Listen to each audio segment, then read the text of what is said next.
Salve, salve família, aqui quem fala é o Lutz do canal Cortes Podcast e no meu primeiro mês monetizado eu já fiz $3.000 só seguindo o que esse cara fala no curso dele. Então se você quer ganhar dinheiro com internet e YouTube sem nem precisar aparecer, confere o primeiro link na descrição. Eu queria abordar esse assunto, já que você mencionou, da sua transexualidade, mas se você não se sentir à vontade, a gente muda de assunto.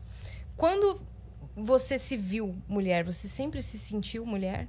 Você sempre foi mulher? Não, a primeira vez que eu me senti mulher mesmo foi numa sessão de Daime na casa do Glauco. Por incrível que pareça. Porque eu primeiro precisei me entender como homossexual, que eu demorei décadas até aceitar isso. E isso sim foi um problema muito grande. Aí a transgeneridade veio como brinde, eu acho, porque eu nunca tinha considerado lidar com gênero assim, desse modo, ter um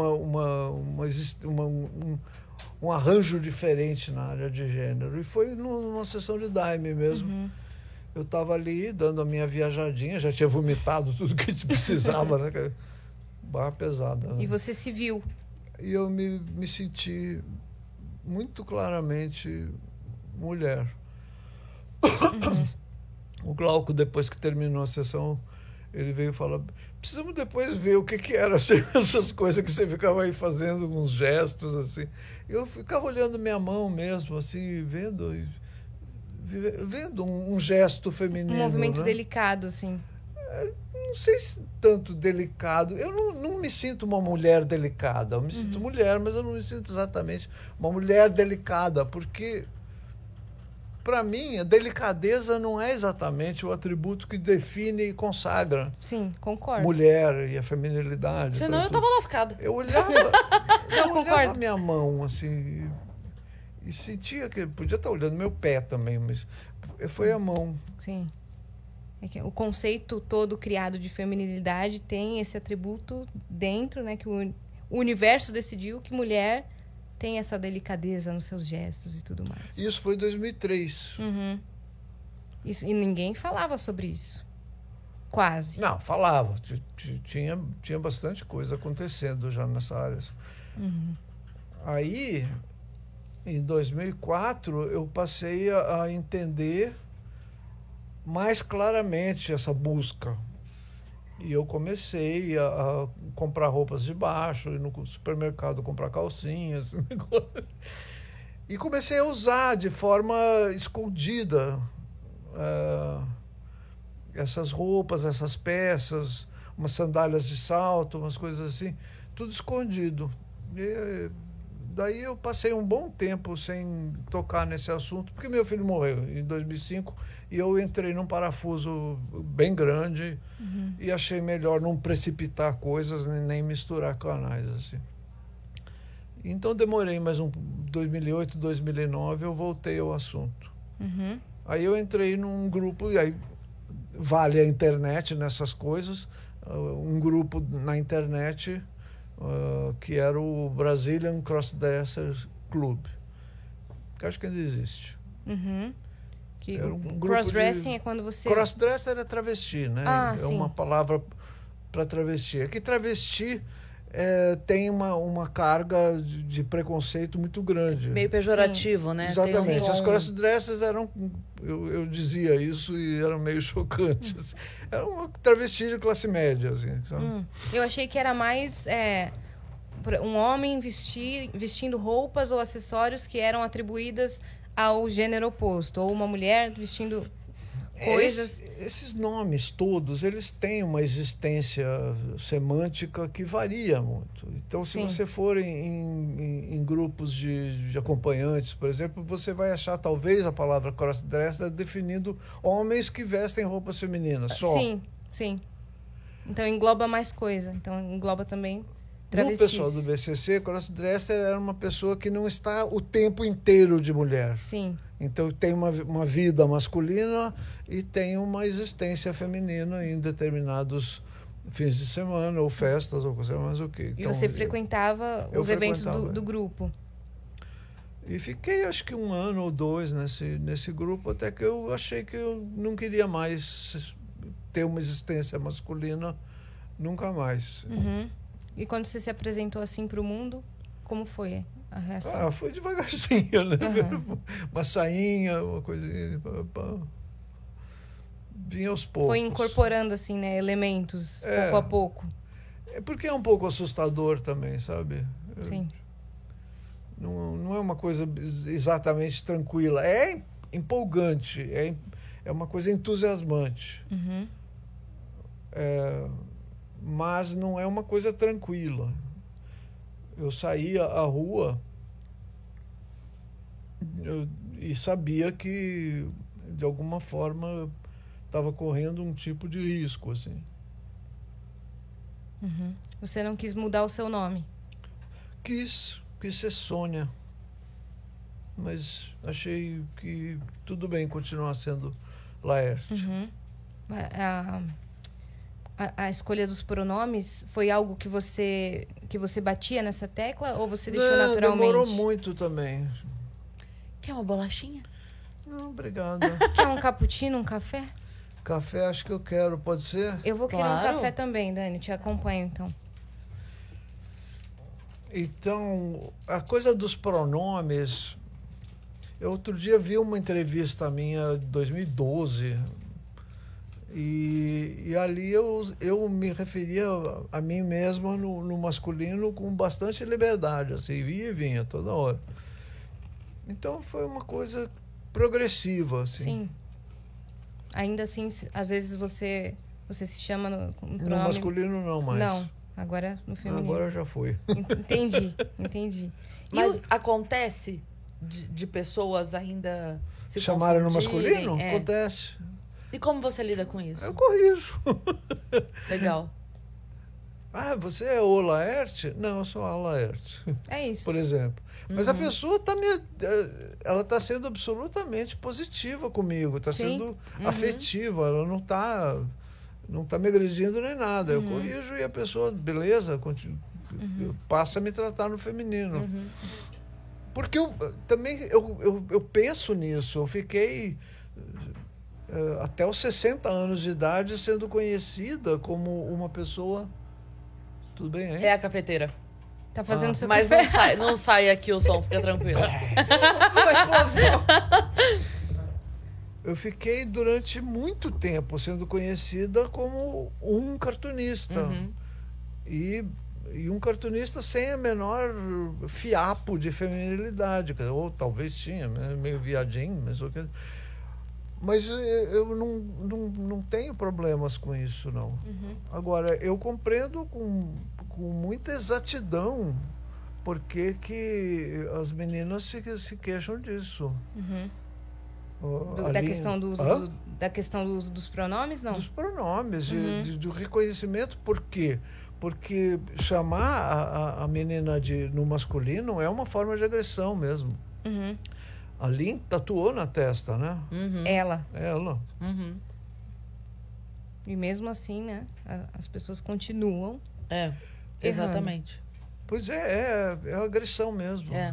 É Daí que no seu caso tem ainda a questão, como você disse, foi muito tempo das pessoas te conhecendo, estudando, caindo em vestibular, tendo contato com a sua existência com um pronome, né? Então acho que todo mundo passou por esse processo junto com você, dessa transformação e de começar a aderir o pronome feminino, né? Então acho que é mais difícil trocarem hoje.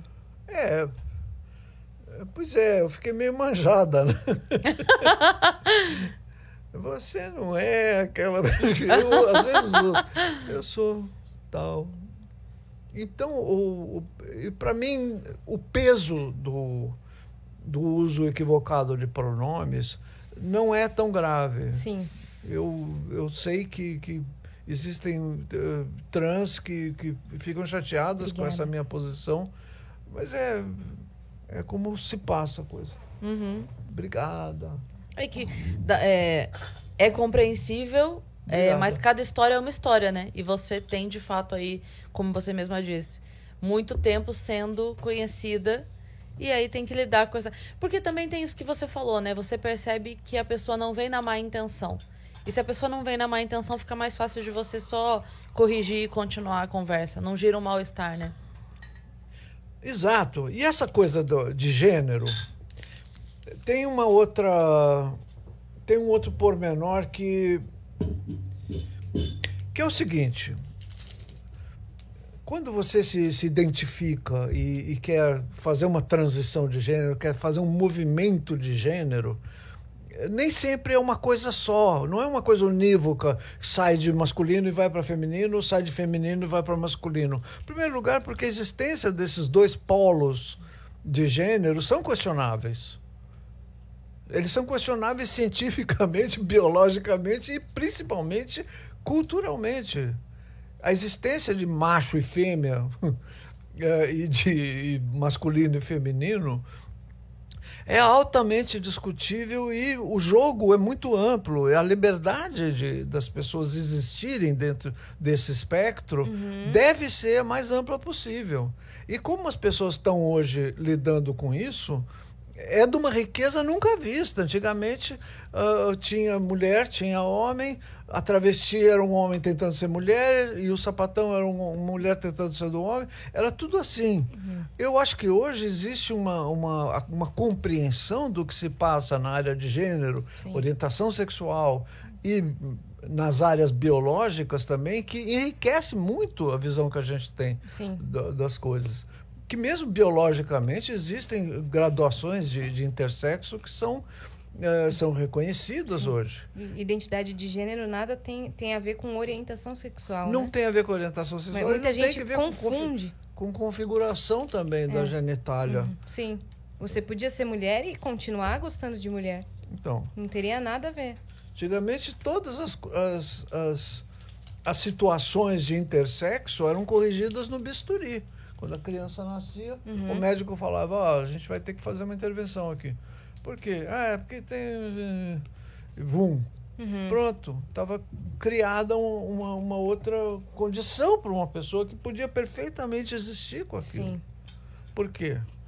Vai ser um problema, hein? Vai ser um problema quando essa criança crescer. Por que vai ser um problema quando essa criança crescer? Porque as pessoas, os adultos e a construção social que vai circundar essa criança quando ela crescer vai criar um problema para ela. Eles vão criar o problema. Exato. Vai ser um problema que eles vão criar. A criança Então, nem vai saber. daí, o que a gente está vivendo hoje é uma situação que, ao mesmo tempo, é muito rica e, ao mesmo tempo, é muito tensa, porque as pessoas querem ser tratadas por... Então, eu quero ser tratada no feminino, por favor. E você? Eu quero ser tratada nem no masculino, nem no feminismo. Eu quero ser tratada com uma construção pronominal que já foi criada e já existe aqui. Mas como é que eu vou usar isso? Me respeita. Mas não é muito fácil. Como é que você vai usar os pronomes neutros? Sim. Ilo, Elo, elix, né? Pois é, não é muito claro. Não é. Existe uma gramática estabelecida para isso. E não existe também uma forma imediata e de cima para baixo para você determinar como é que vai se usar. Sim. Nós estamos falando de língua, nós estamos falando de uma coisa delicada, complicada. Então, Sim. como é que vamos fazer com Sim. isso? Não sei, já estamos fazendo, né? De uma Sim. certa forma, já estamos Nos fazendo. Estados Unidos, por exemplo, ao invés de usar, por exemplo, o he ou she, as pessoas que têm gênero não binário ou que querem ser chamadas de pronome neutro usam o they. Você já pensou? No plural. No plural. Usam o they. Pois é, eu acho meio estranho, mas eu não falo inglês. Sim. Eu não sei se dificultaria a compreensão, tipo, they, não sei o quê, mas de quem você está falando? Deles quem? Deles né? quem? Eu não sei, mas em alguns lugares parece que essa norma, essa proposta pegou. Sim. Já me contaram que sim, que usa-se they. Sim, eu vejo Eu muita acho gente. um pouco estranho, mas... Uhum. E na sua família, como foi essa apresentação? Foi bem aceito, bem visto? Quando eu vi que ia sair a matéria do Antenori na revista Bravo, que falava que eu me vestia com roupas femininas e tal, quando eu vi que ia sair, o Antenori mesmo me avisou, olha, isso aqui vai repercutir um pouco, viu? eu liguei para minha mãe e falei, mãe, vai sair uma revista aí que vai falar que eu tenho o hábito de me vestir com roupas femininas e tal. E é verdade. E ela falou assim, eu tenho uns vestidos aqui que devem ser Ai, maravilhosa! Maravilhosa. Que incrível. Quer dizer, ela não abraçou essa situação de forma totalmente tranquila, não. Claro que ela ficou receosa de eu sofrer agressões, porque ela sabe que o país que a gente vive, a sociedade que a gente vive e tal. Mas era uma postura de medo e não de preconceito, né? Exato. Era o medo por você, pela tua integridade física, e não um olhar preconceituoso. Pois ela teve um modo de me acolher que eu achei assim demais, muito legal. A Nani contou quando ela veio aqui, inclusive tá fazendo um ano, porque ela Nani veio People? Ela veio dia 8 de março. do ano passado. E ela contou que também a mãe... E mais grave ainda, eu acredito, porque foi no interior de Minas Gerais. Então, assim, a gente, bem ou mal, vive numa frequência de lidar com todo tipo de situação. A gente desce a Augusta de uma ponta a outra, você vê tudo, né? Aqui você vai passando por tudo. E ela conta, poxa, ela era um menino, uma criança, né? Um garoto, no interior de Minas. Então, um dia a professora chamou a mãe, eu nunca esqueço essa frase, que a professora chamou a mãe da Nani e falou, mãe, seu filho tem um problema. Ela falou, não, meu filho não tem um problema. Essa é a condição dele, ele é assim. E eu vou lutar pra ele ser feliz do jeito que ele queria acreditar que ele deve ser. E aí a mãe comprou essa briga, imagina. Mãe avançada. Isso marcou muito a Nani. Isso Muito, marcou muito. nossa. Muito. E, assim, eu tenho a sorte e a honra de conviver com a Nani há muito tempo. E eu percebo o quanto isso fez bem pra essa segurança dela, sabe? Bom, ter uma situação familiar positiva, de apoio, acolhimento e tal e tudo, é fundamental. Todas as pessoas trans que eu conheci que tiveram essa sorte, que tiveram essa felicidade de contar com esse negócio, reconhecem muita clareza que Tiveram isso foi uma boa fundamental. transição, né? Isso foi fundamental. Sim. E o oposto também é verdade. A situação familiar agressiva e hostil é o princípio, o começo da desgraça, é o começo dos problemas. Assim. Sim. Porque isso se amplia na comunidade, aí a pessoa se vê aleijada, se vê expulsa, se vê, como se chama, colocada fora, né? Marginalizada, Sim. excluída. Sim. Uma palavra que... Sim. E aí é um perereco, né? Para a pessoa se empoderar, se constituir, se organizar. Uhum.